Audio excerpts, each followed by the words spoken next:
সহ-পাঠক্রমিক কার্যাবলী কী?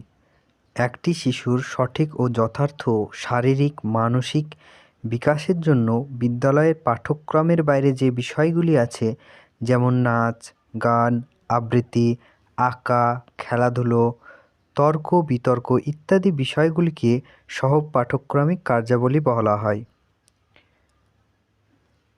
আবারও বলছি, একটি শিশুর সঠিক ও যথার্থ শারীরিক, মানসিক বিকাশের জন্য বিদ্যালয়ের পাঠ্যক্রমের বাইরে যে বিষয়গুলি আছে, যেমন নাচ, গান, আবৃত্তি, আঁকা, খেলাধুলো, তর্ক-বিতর্ক ইত্যাদি বিষয়গুলিকে সহ-পাঠক্রমিক কার্যাবলী বলা হয়।